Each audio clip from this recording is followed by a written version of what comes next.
Assalamualaikum warahmatullahi wabarakatuh. Alhamdulillah. Alhamdulillahillazi arsala rasulahu bil huda wa dinil haqq liyuzhirahu ala dinihi wa kafa billahi shahida. Asyhadu an la ilaha illallah wahdahu la syarika lah wa asyhadu anna Muhammadan abduhu wa rasuluhu la nabiyya ba'da. Bisrah li sadri wa yassir li amri wa hlul 'uqdatam min lisani yafqahu qawli.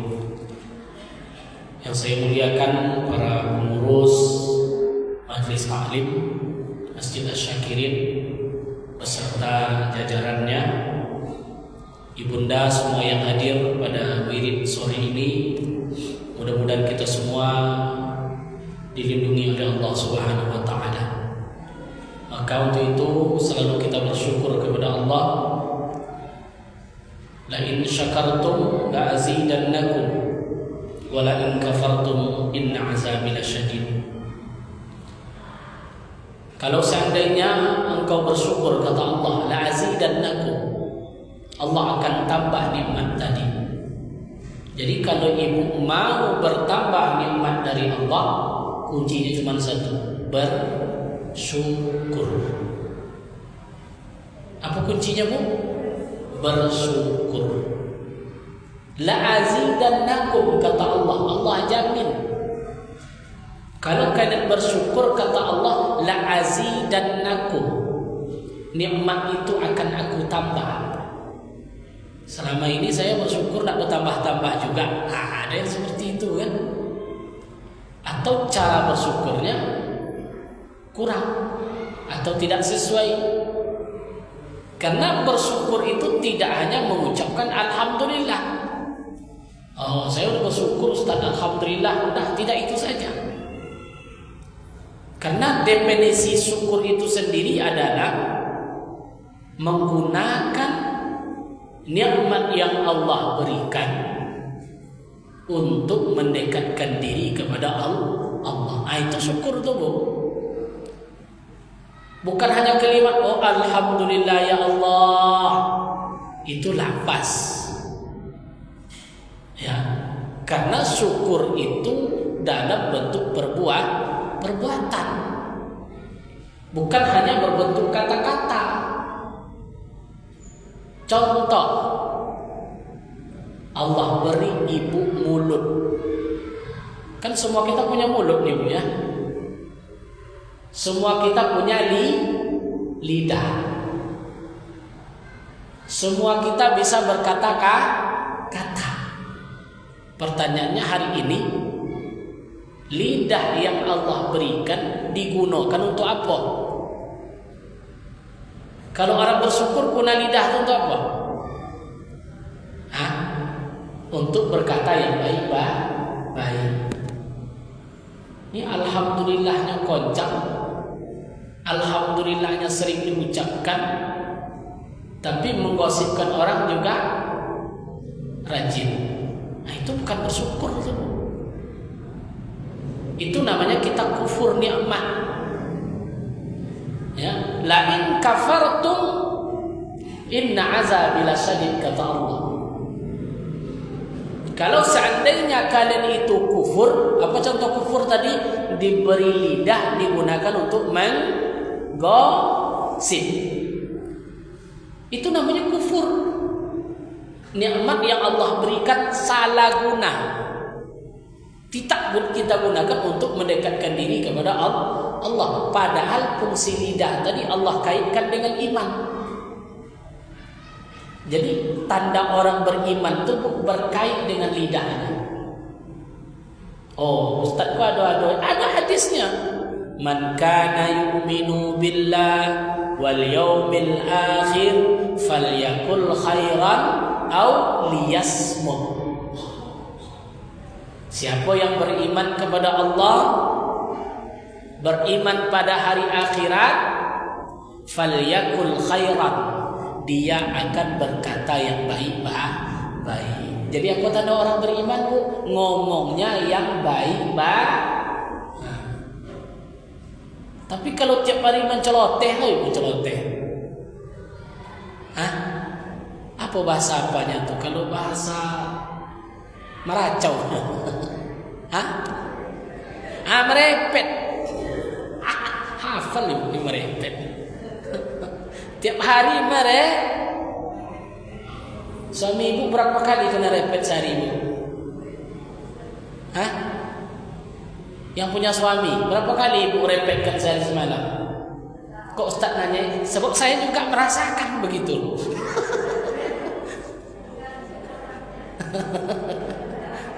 Iya kan? Bukan nyinyir lah, nyinyir. Nah, tapi kalau untuk kebaikan tidak apa-apa. Umpamanya suaminya tidak mau sholat, merepet ibu tuntut supaya sholat. Anak tidak mau sholat, dimarahin, ya supaya dia mau sholat. Tidak masalah. Berarti itu fal yakul khairan. Berarti itu gunanya untuk yang baik-baik.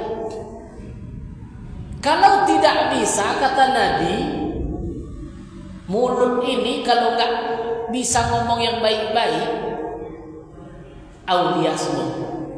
Lebih baik diam. Karena pekerjaan yang paling mudah itu adalah ioda. Manopulo.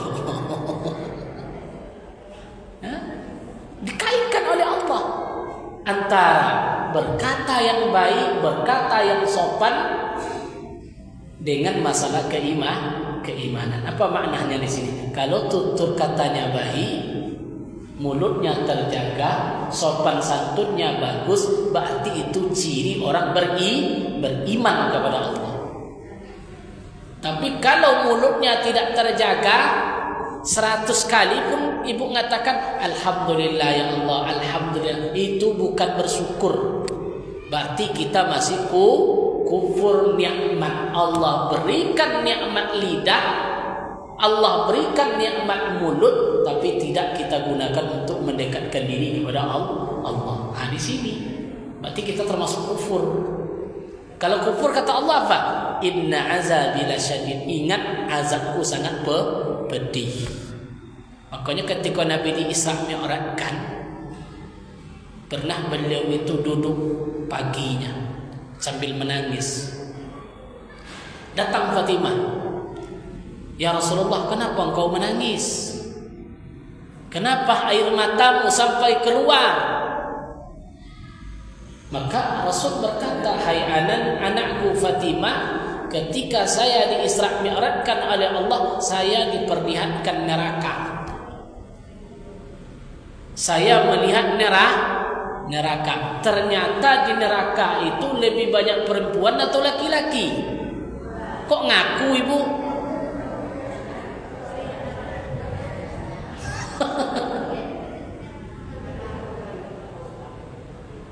Ternyata termasuk salah satu yang Rasul lihat, lidahnya digantung.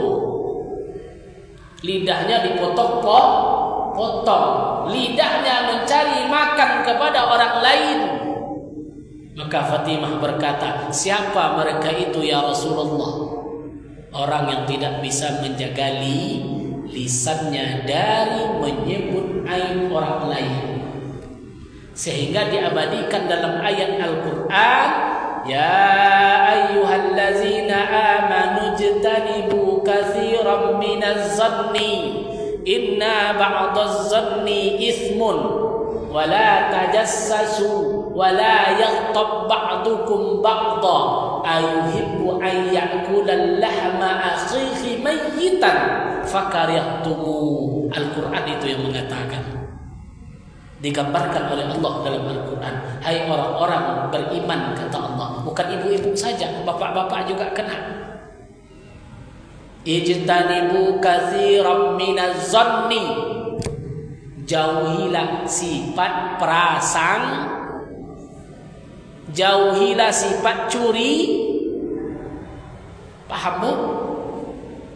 Zanni kata Al-Quran, jauhi sifat prasang. Apa sifat prasangka itu? Apa sifat prasangka itu, Bu? Nampak ibu tuh bangun rumah, jangan-jangan. Itu namanya prasangka. Tidak boleh kata Allah. Itu Al-Quran yang mengatakan. Nampak ibu tuh bawa mobil baru, jangan dalam hatinya. Itu apa namanya tuh? Zanni dalam Al-Quran, prasangka. Kenapa? Inna ba'daz zanni ithmun. Karena sebahagian prasangka itu adalah dosa. Jadi awal mula dosa itu dari prasangka. Awal mula dosa dari prasangka. Dari prasangka muncul gosip. Iya enggak? Awalnya dari curiga. Jadi jangan dipelihara sifat itu tuh Bu, enggak boleh. Ya, karena di sana-sana tuh banyak yang seperti itu. Di mana Bu? Di sana. Kalau yang di sini, nah mungkin sama aja ini. Nah, lebih kurang Bu ya. Al-Quran yang mengatakan inna ba'daz zanni ithmun. Karena sebahagian prasangka itu dosa. Baru prasangka nih Bu. Nampak orang bikin rumah baru. Ini jangan-jangan suaminya mulai. Berarti ini prasangka yang bersifat dosa. Belum apa-apa ibu udah curiga. Ada pula yang lain. Ini jangan, iyalah bagus rumahnya, hutang katanya. La ilaha illallah. Curiganya minta ampun. Ini sifat manusiawi. Inna ba'daz zanni ismun, kata Allah. Sesungguhnya sebahagian prasangka itu adalah dosa. Wala tajassas. Jangan saling menjelek-jelekkan. Wala tajas, meskipun di media sosial itu banyak itu. Ya. Dunia hari ini, ibu buka Instagram, Facebook, grup WhatsApp, banyak tak saling mencemooh di dalam itu, menjatuhkan. Kita tengok media sosial hari ini banyak. Ya, itu sama aja kita mentransfer pahala kita kepada orang lain. Wala tajassas wala yaghtab. Apa kata Al-Quran? Wala yaghtab. Yaghtab itu bahasa kitanya ghibah. Ghibah bahasa kitanya apa? Nah ini yang gosip itu Al-Quran yang mengatakan. Ya, jangan saling menghina, jangan saling menggosip. Wala yaghtab ba'dukum ba'dha. Janganlah kalian saling menggunjing antara satu dengan yang lain. Kenapa? Kata Allah, ayuhibba ayyakulal lahma akhihi mayyitan fakarihtumu. Apakah kalian suka memakan bangkai daging saudaramu sendiri? Memakan daging. Jadi itu kerjanya Bu. Dilihatkan oleh Allah azabnya di ketika Rasul di Isra Mi'rajkan, dia makan bangkai. Karena Allah katakan, apakah kalian mau memakan daging saudaramu sendiri? Nah, maka fakarihtumu, maka Allah memerintahkan kita, maka jauhi. Cara menjauhnya dari mana? Pertama tadi qalb, hati. Jadi yang dibersihkan pertama apa Bu? Supaya lidah tidak menggosip, tidak mudah curiga. Yang dibersihkan yang pertama itu apa? Qalb, hati. Jadi hati inilah yang dibersihkan. Kalau hati sudah bersih, muncul sifat-sifat yang baik.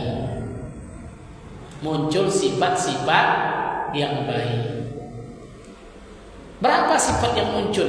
Muncul 5 sifat. Berapa yang muncul Bu? 5 yang disebut dengan alamatul khair, tanda-tanda orang baik. Apa tanda-tanda orang baik itu? Yang pertama wajhun mubasyarah. Kalau hatinya baik, mukanya akan selalu ceria. Ada kadang-kadang orang takut dia ketemu ibu itu. Kenapa? Mukanya tidak pernah ceria, ketakutan. Pergi menghadap ke ibu, malas. Kenapa?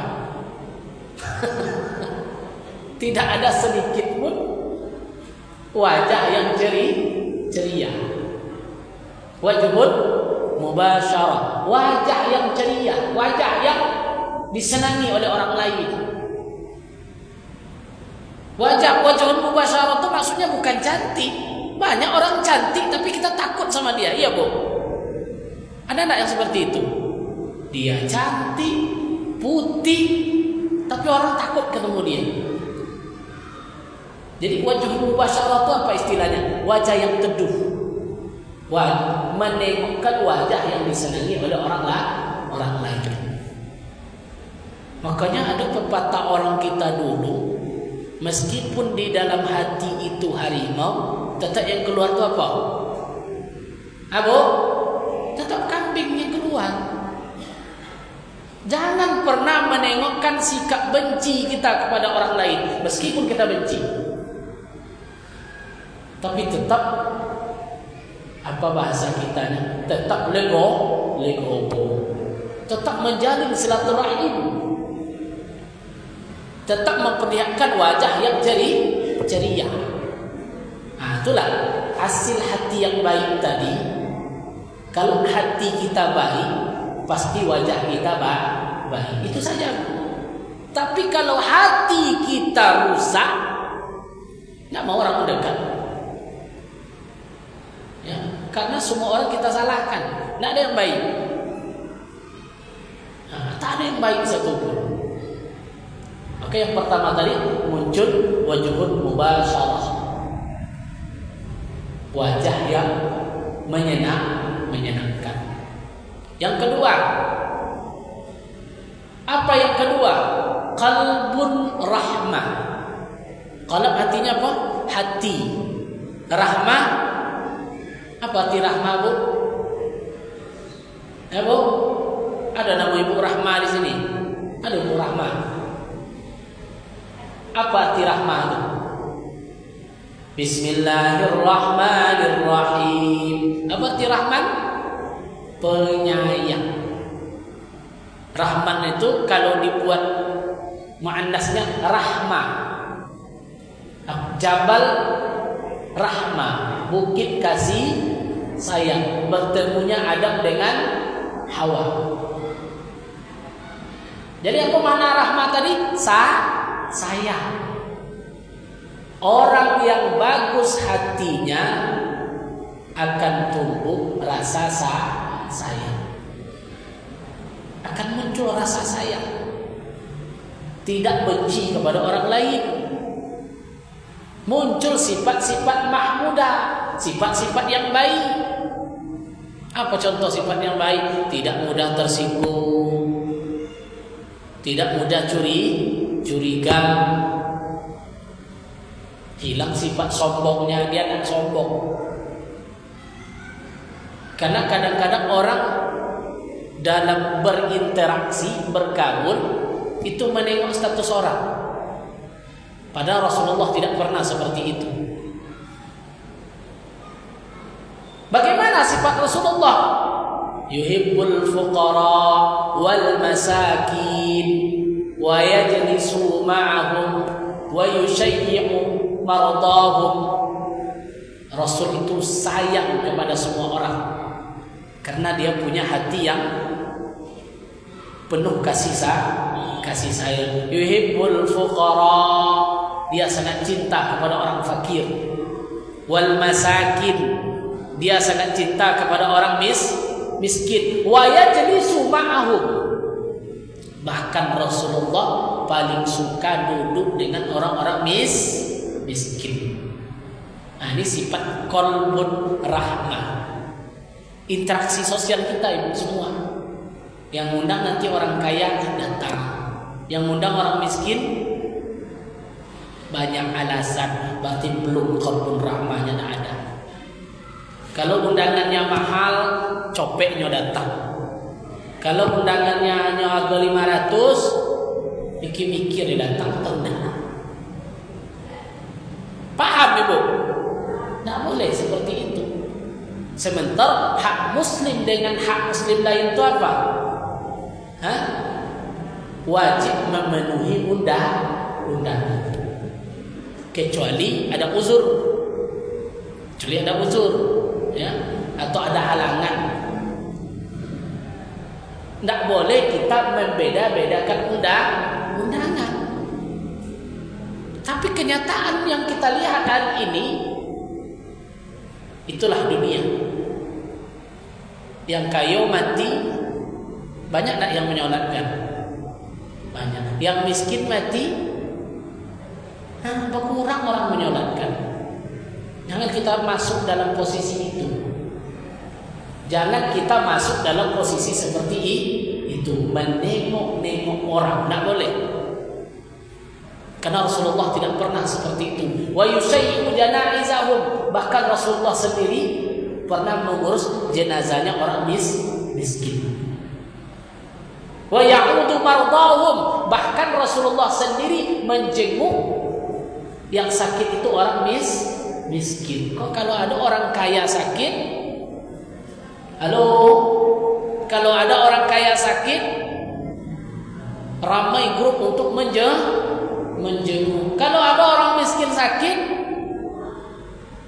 punya alasan, wah saya ada acara, saya ada ini, saya ada ini. Allahu Akbar. Nanti qalbun rahmanya tak muncul. Ya. Hati yang penyayang itu tidak muncul. Terus apa lagi? Muncul sifat yang ketiga. Apa sifat yang ketiga? Yadun mufattah. Tangan yang ringan, tangan yang terbuka. Apa maknanya di sini? Mudah membantu orang lain. Mau berbagi. Sakit dikala saudara sakit, senang dikala saudara senang. Senang menengok orang lain senang, susah menengok orang lain susah. Jangan dibalik. Seperti ayat Al-Quran mengatakan, ada sebagian orang kata Allah yafrahun, dia senang ketika menengok orang susah. Itu orang-orang yang imannya tidak ada kepada Allah. Dan susah dia ketika menengok orang senang. Allahu Akbar. Makanya ini disebut dengan alamatus syaqawah. Alamatus syaqawah itu apa Ustaz? Tanda-tanda orang celaka. Tanda-tanda orang celaka itu apa? Dalam urusan dunia dia nengok ke atas. Paham ibu tuh? Ini alamatus syaqawah. Fi umurid dunya nazara ila man fawqa. Dalam urusan dunia dia menengok ke atas. Dia menengok ke atas. Kalau sifat ini yang diperturutkan, yang muncul apa? Syaqawah. Ibu akan celaka. Kalau nak percaya, buatlah terus sifat seperti itu. Dalam urusan dunia nengok ke atas. Binasa kita ibu-ibu semua. Jadi pesan orang tua kita dulu tuh, kalau berjalan nengoknya ke mana? Bu, kalau berjalan nengok ke mana? Ke bawah. Coba ibu nengok ke atas kalau berjalan. 5 meter langsung dia pergi. Ibu majlis taklim ni pakai sepeda motor, pakai Honda. Jangan nengok ke bawah, ke atas nengok doa. 5 menit tabrakan itu. Jadi orang yang celaka dalam urusan dunia, dia nengok ke atas. Orang punya mobil, dia juga wajib punya mobil. Gimana pun caranya. Udah buat utang. Orang berganti merek mobilnya, dia juga harus ganti merek mobil. Maka para ulama itu mengatakan dunia ini seperti meminum air laut. Semakin diminum, semakin haus. Cobalah minum air laut, asin. Semakin diminum, semakin haus. Ustaz, saya udah dapat rumah besok. Alhamdulillah, udah dapat ibu tuh rumah. Pas nengok sebelah, cantik rumah yang sebelah itu. Aduh, harus kita robah pula di rumah ini. Ustaz, kalau saya dapat mobil second jadilah, dah dapat mobil. Nengok ke kiri, nampak mobil orang baru. Muncul sifat ingin punya lebih. Tak ada habisnya. Maka Rasulullah mengatakan, kalau sempatlah manusia itu diberikan emas sebesar gunung Uhud, pasti dia akan minta satu lagi. Dikasih lagi pasti minta satu lagi. Dikasih lagi pasti minta, sampai emas itu dimasukkan ke dalam mulutnya, baru dia meminta lagi. Nah, seperti itulah dunia itu. Kalau ibu peturutkan, maka banyak orang sekarang ketawa-ketawa sendiri. Banyak yang ketawa-ketawa sendiri. Maka tidak usah. Kuncinya apa? Balik, jangan tengok ke atas. Kuncinya apa? Falyanzur ila man huwa asfala minkum. Tengok ke bawah. Lapang mati kita. Cobalah nengok ke bawah. Alhamdulillah ya bang, kita dapat mobil. Yang sebelah rumah kita tuh tak punya mobil dia bang. Senang hati kita, lapang. Yang tak punya mobil cuma punya Honda.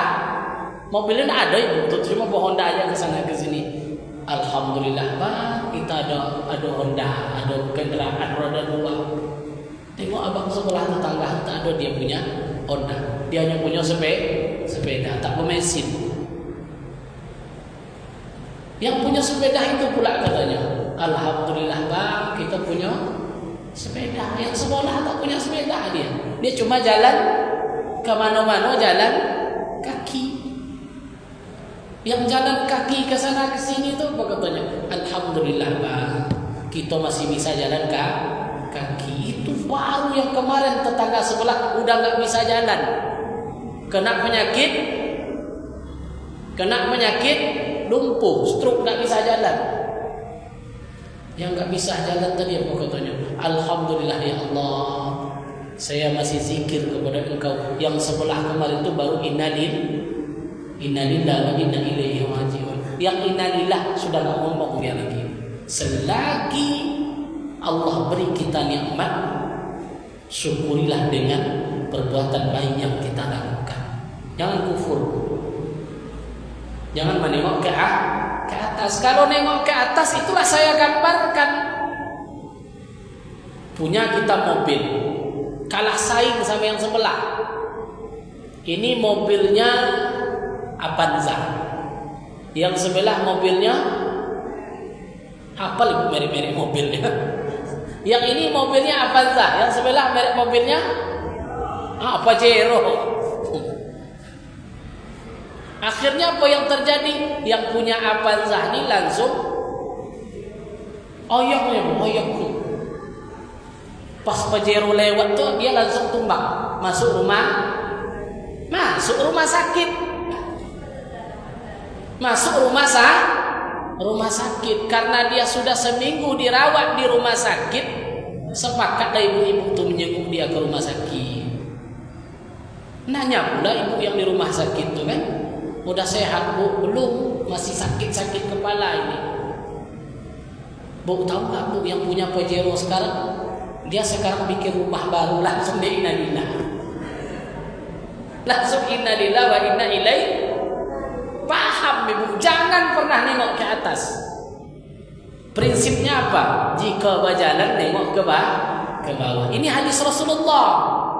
Man ra'a minkum, barang siapa di antara kamu, kata Rasulullah, menengok orang yang nikmatnya Allah berikan lebih dari dia, falyanzur ila man huwa asfala minkum, kata Nabi, maka tengoklah nikmat orang yang Allah berikan di bawah kamu. Jangan nengok ke kanan pajero masalahnya, tengok ke kiri. Ke kiri kijak peta cuma. Kita alhamdulillah Avanza. Jadi nengoknya jangan ke atas, tapi nengoknya ke bawah. Tenang batin kita, insyaallah. Dapat di situ yadun mufattahah. Kita akan mudah berbagi. Terhindar dari sifat rakus. Karena orang rakus tak mau dia berbagi, Bu.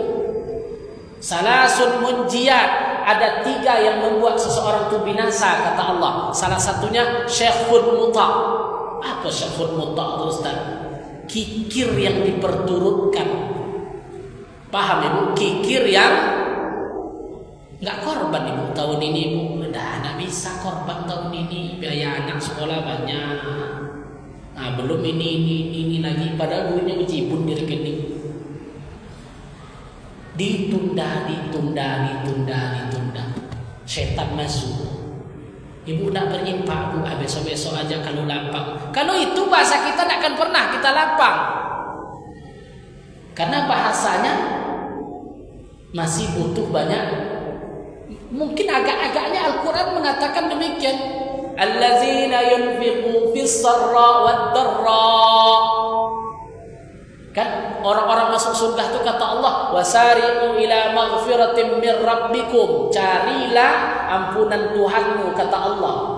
Siapa orang yang dimasukkan oleh Allah dalam surga itu?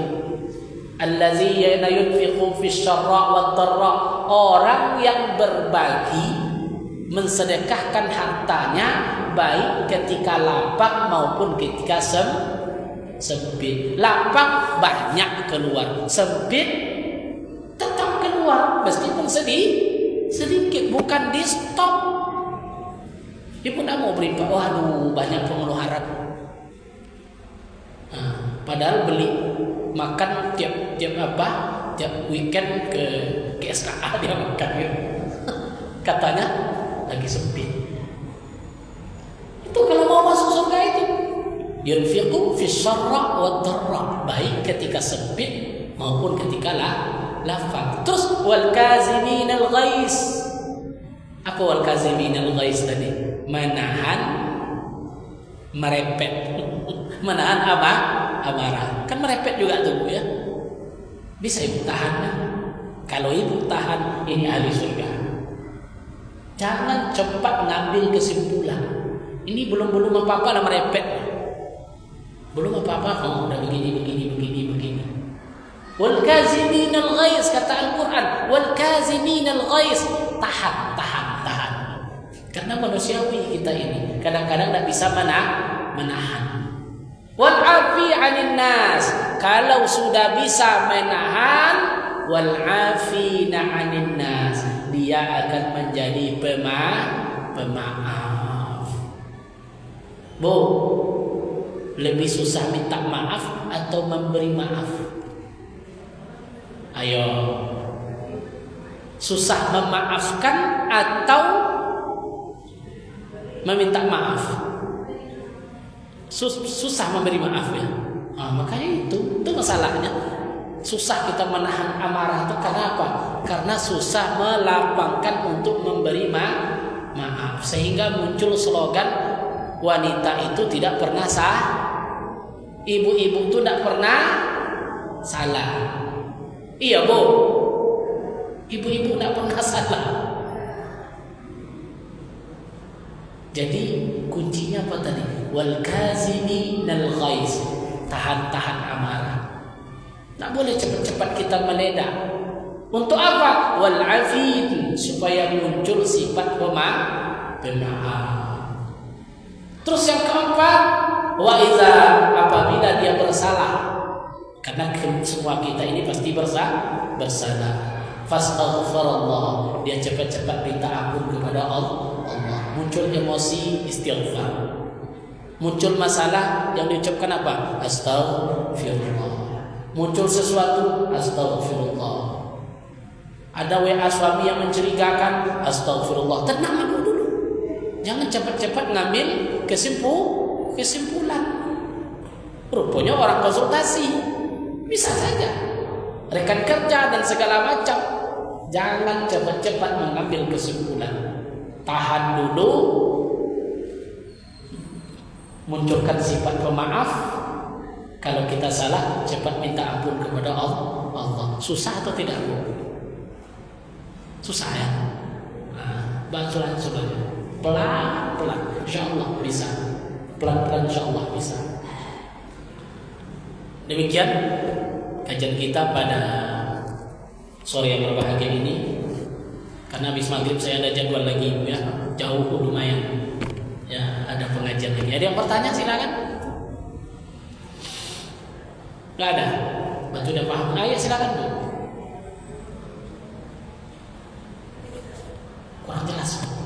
Angkat dikit suaranya.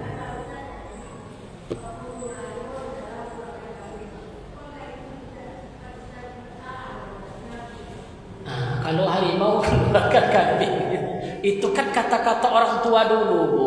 Supaya apa? Wal kaziminal ghaiz, tahan-tahan yang di dalam. Yang namanya hubungan manusia, pasti kita ada senang sama orang, ada benci sama orang. Benci, senang, suka, tidak suka, itu manusiawi.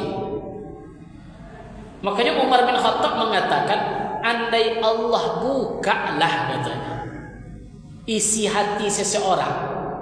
Kata Umar, andai Allah bukakan isi hati kita semua di sini, maka manusia tidak akan bersalam dengan tangan, manusia akan bersalam dengan pedang. Kenapa? Karena hati itu pasti menyimpan macam-macam. Ustaz kau julenya dalam hatinya kan? Nah, ini segala. Tapi yang keluar itu apa? Biarkan dia di dalam, jangan dikeluarkan. Wajhun mubasyarah, meskipun kita benci sama orang, tetap kita perlihatkan wajah yang menyenangkan. Jangan tengokkan kita benci sama orang. Paham, Bu? Susah atau senang tuh? Ya? Benci ibu tuh sama ibu ini, tiba-tiba ibu ini mau beli mobil baru, datang ibu, selamat ya Bu, meskipun hatinya begini. Tetap tunjukkan rasa syukur. Jangan munculkan fitnah. Bu, dia beli mobil baru. Iyalah, suaminya terlupa pun dijadikannya. La ilaha illallah. Ini yang tak boleh itu. Ya, tetap meskipun yang di dalam itu ada rasa, karena itu rahasia Allah. Hati, yang namanya hati manusia. Ya, yang namanya hati manusia seperti itu. Makanya karena saya di KUA mungkin ya, hasil riset dan segala macam, di KUA ini kan banyak masalah juga tentang masalah, apalagi terbaru data di Pengadilan Agama Pekanbaru, tertinggi itu kasus perceraian. 1 tahun itu sampai 1.700 yang minta cerai. Kebanyakannya masalah apa? Selingkuh, masalah ekonomi dan segala macam. Kenapa muncul? Ini masalah. Jangan digiring kita ke sana. Contoh, ada reunian. Kan banyak reunian, ibu ke reuni juga. Saya pernah isi acara SMA 1 atau SMA 2 itu. Pokoknya ada SMA Pekanbaru, dia reunian, diundangnya ustaz. Saya pula ustaz diundangnya. Angkatan 70, 80. Ya udah tua, udah punya cucu-cucu semua, tapi karena reuni muncul sifat mudanya. Ini masalahnya. Oh, Ustaz ini dulu, ada ibu tuh yang satu tuh dipegangnya pundak bapak. Ustaz ini dulu ketua OSIS kami. Agak risih juga saya nengoknya jadinya kan. Begitu. Ini masalahnya. Ini masalah. Jadi sebelum hal itu terjadi, dijauhi. Begitu juga yang tadi, Bu, masalah hati tadi. Karena hati manusia ini hanya dia yang tahu dengan Allah. Allah, itu saja. Jadi dimulai dari hati tadi. Terjaga hatinya, insya Allah terjagalah fisiknya, terjagalah mulutnya, terjagalah semuanya. Ya, yang penting kita perbanyak bersyukur. Jadi jabar syukur itu banyak, bukan hanya sekedar alhamdulillah. Ya Bu ya, kalau bisa meskipun harimau yang di dalam, ayam pun tak keluar dia kan. Itu berarti boleh Ustaznya segala. Itu istilah orang-orang tua dulu. Jangan memperlihatkan benci kita kepada orang lain. Alhamdulillah. Cukup, udah hampir setengah 6. Ada lagi, silakan Bu.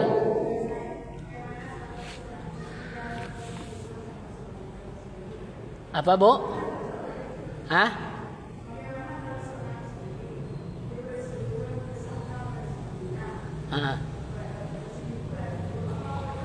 Bagaimana kalau seorang istri curiga kalau suaminya selingkuh? Oh, kok bahaya. Enggak boleh. Apa istilahnya? Ini beda cemburu dengan curiga. Cemburu wajib Bu. Cemburu itu harus. Ya. Karena cemburu itu tanda cinta. Jadi jangan ibu risih nanti suami nanya, engkau di mana, sedang apa, lagi ngapa, itu berarti dia cinta. Engkau di mana, lagi ngapa, dan sama siapa? Kan ada nyanyi engkau siapa? Itu berarti dia cemburu. Nggak boleh kita langsung emosi, begini nggak boleh. Iya, apa hukumnya seorang istri yang curiga kepada suaminya selingkuh? Kalau tidak ada bukti, tidak boleh. Berarti kita berburu sangka. Kan tidak ada bukti. Ya ada buktinya Bu.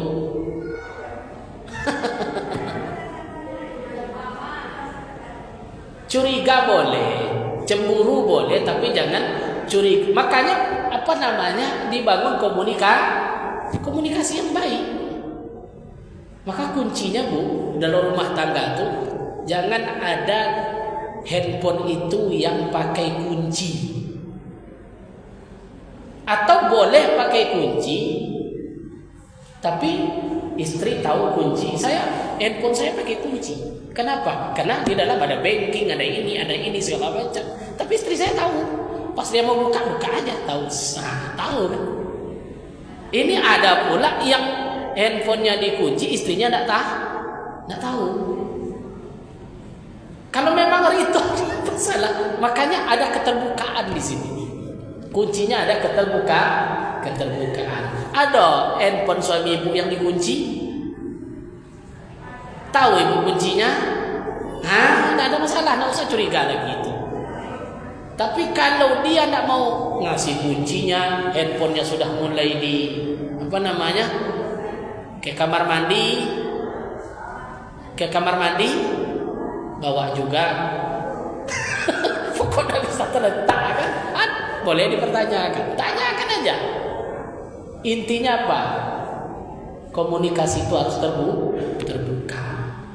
Komunikasi itu harus terbuka. Tidak boleh ada yang ditutup-tutupi. Harus terbuka, termasuk masalah nafkah dan segala macam. Harus saling terbuka. Itu penting. Termasuk izin seorang istri bekerja juga atas izin suami. Kalau suami tidak mengizinkan ibu bekerja, maka haram hukumnya bekerja. Jadi harus ada izin juga, harus komitmennya di situ. Maka sebelum nikah tuh boleh ada perjanjian, boleh ada perjanjian, namanya perjanjian nikah. Perjanjian, Bang, saya mau nikah sama abang, tapi saya tidak boleh berhenti bekerja. Oke, kata suami. Berarti itu masuk dalam perjanjian.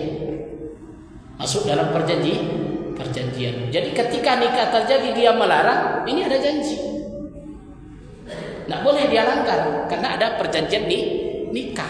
Tapi kalau nggak ada perjanjian, dia larang untuk bekerja, istri tidak boleh bekerja. Karena hakikat pencari nafkah itu adalah suami. Istri kan sifatnya membantu. Makanya gaji suami untuk siapa? Untuk istri. Gaji istri? Itu untuk ibu semuanya. Itu ada masalah. Tentu ada izinnya di sini. Oke, panjang ngaji. Maghrib lagi nanti. Oke, kita lanjutkan. Mudah-mudahan apa yang disampaikan dapat kita amalkan. Saya menasihati ibu juga menasihati diri kita sendiri, karena kita sama ingin menjadi orang baik. Al-Fatihah. A'udzubillahi minasyaitonirrajim. Bismillahirrahmanirrahim. Ghairil maghdubi 'alaihim waladdallin. Bismillahirrahmanirrahim. Alhamdulillahi rabbil alamin wal 'aqibatu lil muttaqin wala 'udwana illa 'alal zalimin. Allahumma anfa'na bima 'allamtana wa 'allimna ma yanfa'una wa zidna 'ilman. Allahumma anzil ar-rahmah wal maghfirah was salamah wal barakah wal hidayah ala hadhihi al-jama'ah ya Allah ya rabbal alamin. Allahumma tubna fit taysir fa inna at-taysir 'alayka yasir ya ni'mal mawla wa ni'man nasir. Nas'aluka al-yusra wal mu'afata fid dunya wal akhirah innaka 'ala kulli shay'in qadir. Rabbana hab lana min azwajina wa dhurriyyatina qurrata a'yun waj'alna lil muttaqina imama. Rabbana atina fid dunya hasanah wa fil akhirati hasanah wa qina 'adzaban nar. Subhana rabbika rabbil 'izzati 'amma yasifun wa salamun 'alal mursalin walhamdulillahi rabbil alamin. Allahumma shalli ala sayyidina Muhammadin tibbil qulubi wa dawaiha wa afiyatil abdani wa shifaiha wa nuril absari wa diyaiha